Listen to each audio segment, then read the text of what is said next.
Yo yo yo, kamusta guys? It's your boy Kita King PH at gusto ko lang kayo bigyan ng konting tips kung paano mapabilis ang iyong pagpaparm dito kay Metasin.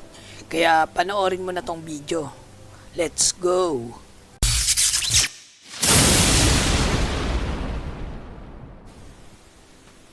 So ito na nga mga idol, no? Ituturo ko na sa inyo kung paano mapabilis mag-farm dito kay Metasin. So ang gagawin nyo lang is ganito. Pumunta ka sa mga location na maraming naka-auto farm. So paikot-ikot lang tayo sa map para makakuha na itong tinatawag nating gold coin, no? So ayan ang mga gagawin natin. Paikot-ikot lang tayo dito sa mga map at naglulot lang na itong mga gold coin. Tapos pwede na natin siya ibenta sa mga other player na mga gusto magkaroon ng maraming gold coin, no? So as you can see sa ginagawa ko ngayon ay paikot-ikot lang ako kaysa ako yung mismong kumakalaban sa mga mobs. Naglulot na lang ako ng mga gold coin at syempre ito din mga spirit, no? So ito kasing spirit mahalaga talaga dito sa larong to kasi kung hindi ka magkakaroon neto wala kang pang upgrade sa mga skills, no? So kung ikaw is competitive player, mag-ipon ka na rin netong mga spirit. Pero kung ikaw naman ay farmer lang, pwede mo tong ibenta sa mga player, no? At ayan, full bag na tayo kaya hindi natin makuha tong spirit, no? Mag-upgrade lang muna ako. So itong mga sobrang items sa inyong bag, malaking tulong din to kasi dito nyo ma-upgrade yung mga suot nyong equipment. Ayan, pwede nyo siyang i-level up para mas lumakas palalo. So ayan, makikita nyo etong spirit, meron siyang kulay blue sa itaas kasi may kanya-kanyang rarity siya, no? At ito na yung nakulik nating spirit. Pag 1k na siya, ibibenta ko na siya kapalit ng mud, no? Ang 1k spirit pwede mong mapapalit siya ng 70 mud.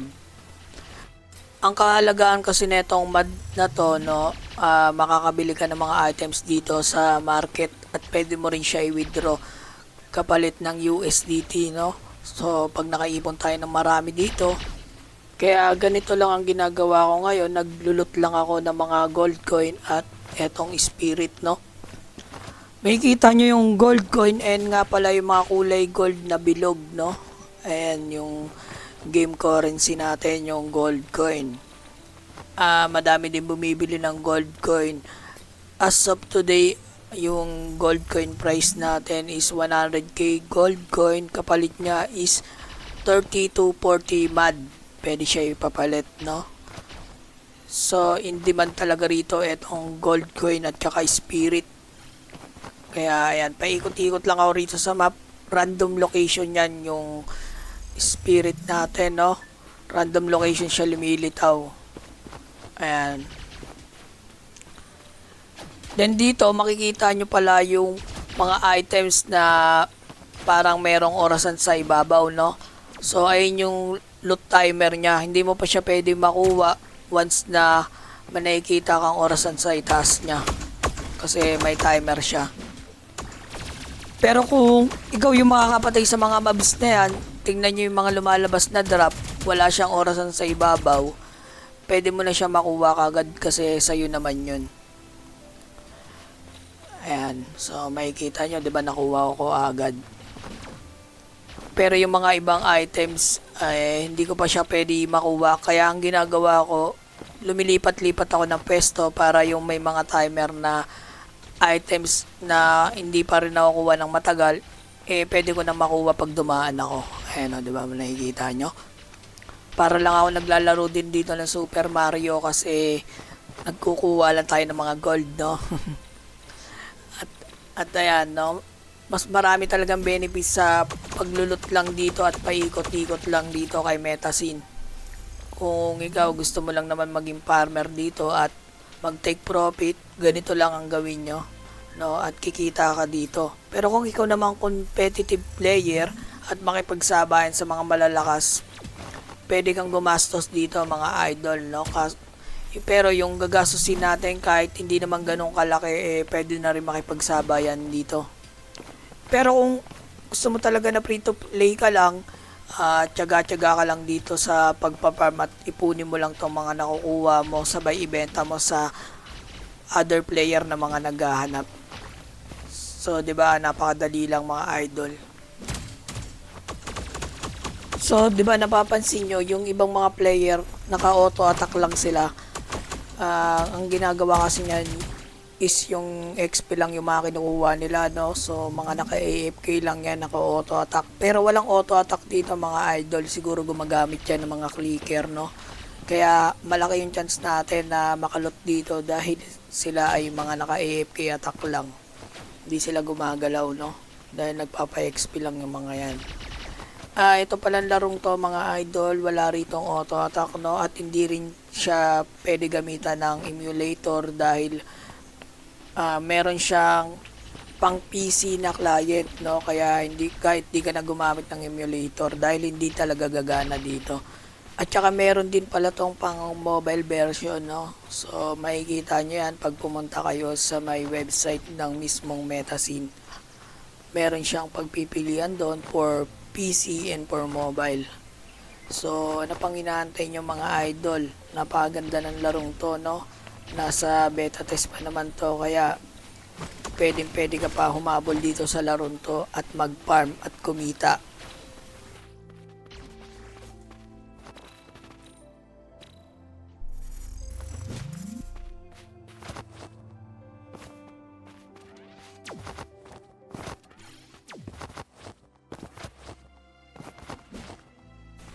So, marami ka pa pala pwede gawin dito, no? Gaya nito, no, lumilipad ako.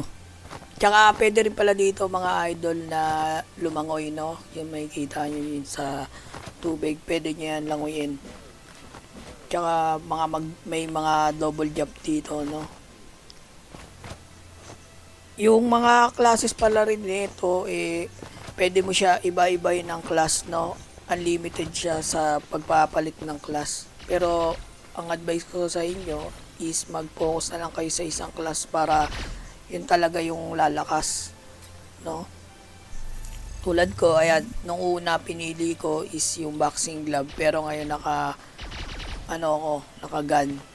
Kasi mas long range siya, mas long range, tapos mabilis yung tira pag naka-gun ka. So madali mo mapapatay yung kalaban. Pero yung boxing glove kasi is more on tanky siya na class. Mas maganda siya sa mga boss fight pag magba-boxing glove kayo, no? Tsaka yung swordsman naman is yung single blade na tinatawag nila dito. Mabilis umatak. Ayan. Pero as yung pag mga farmer is mga naka-auto attack lang, ang gamit talaga nila yung kagaya ng sa akin, no? Yung gun. Kasi mas reliable siya dahil kahit pang malayuan pwede mo siya gamitin. At isa pa pala to mga idol, no, nakikita nyo marami sila nagtutumpukan doon sa quest NPC dahil yung ibang mga quest dito mahirap, kaya kailangan talaga magtulungan. Gaya nito, kailangan mo protektahan yung NPC para hindi mapatay ng mga kalaban. Ayan, kaya ngayon sila nandoon, nagtutumpukan sila. Ayan, tinatapos nila yung oras ng quest, no? Kaya maraming pwede gawin dito sa laron to. Pwede ka mag-enjoy dito talaga. So kung ikaw mahilig ka sa mga MMORPG na laro, papasa talaga to sa yung Metascene.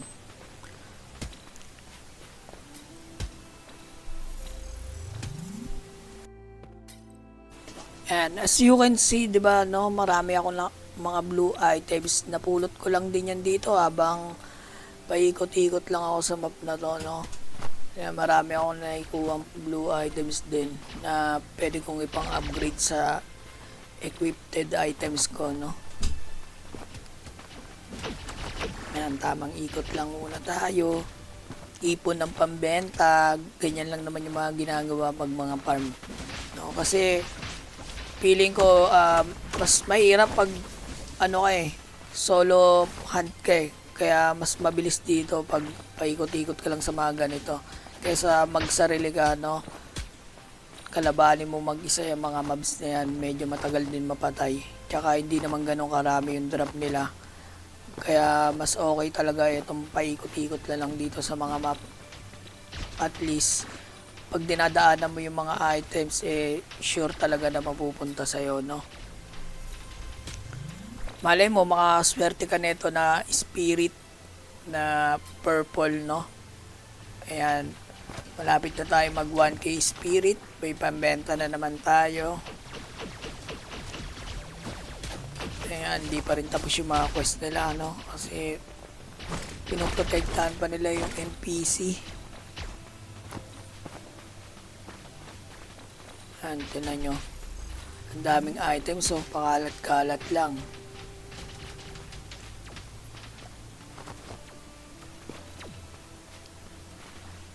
Ayan, nakikita nyo, diba, sa taas ng spirit, merong kulay green na bilog. Ayan yung mga rarity nila. So, eto yatang green na to is, ang rarity nito is uncommon. Uncommon yata to, no? Yung green na to. Pag yung green, konti lang yung nakukuha nating spirit. Ayan, tulad yan, 5 spirit lang siya. Pataas ng pataas yan. Ito naman is parang rare, no? So, mas malaki yung spirit na makukuha natin dyan once na mapuli tap natin to. O, ayan. Ayan, nakakuha tayong 9 spirit. So, sa pag-iikot-ikot lang natin dito, mamaya makachempo tayo ng kulay purple na spirit, no? Mas malaki kasi binibigay na purple na spirit, mga 15. Kaya, mas swerte tayo pag ganun yung nakita natin.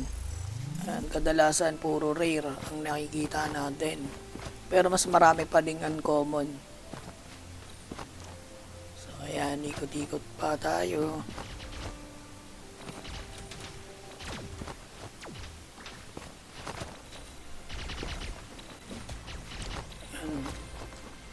Nag-iipon din ako ng gold coin kasi ibibenta ako rin yung gold coin ko pag naka 500k ako na gold coin para isang transaction na lang, no?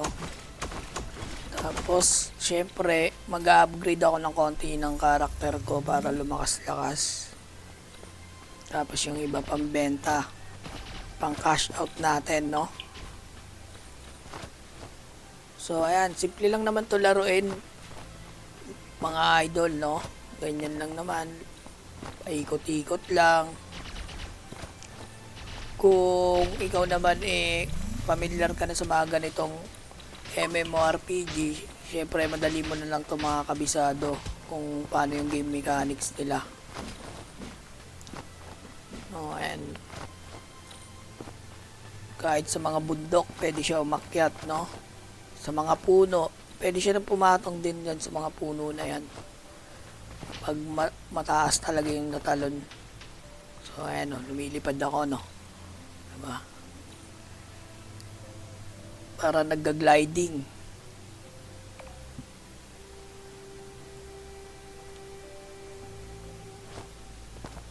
Dito lang ako sa area na to kasi medyo may hina yung damage ng mobs dito eh. Pag lumagpas kasi ako dito, yung mga mobs malalakas na, masasakit. Dito kasi mga 100 plus lang yung atake nila sa akin eh. Kaya dito lang ako umiikot-ikot muna.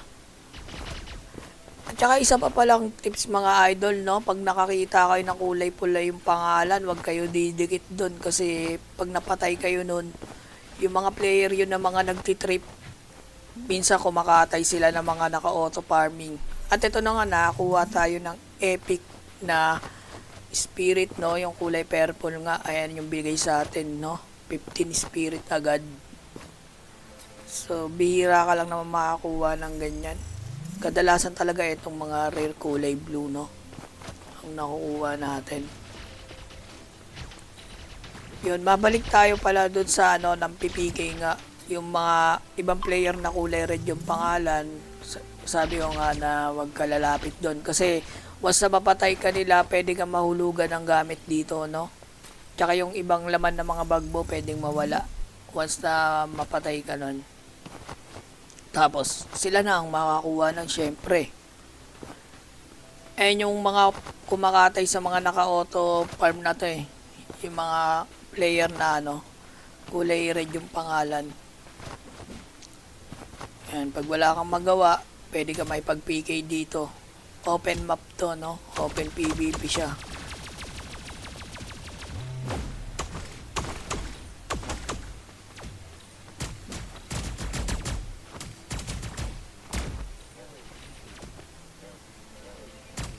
At ayan, nabigyan na kita ng konting tips paano kung mapabilis ang pagpaparm mo dito kay Metasin, no? Kung gusto mo pa ng mga ganitong content, please don't forget to subscribe my YouTube channel para lagi kang updated sa mga bago kong ilalabas na video. So, hanggang dito na lang ulit mga idol. Peace, one love. Bye-bye.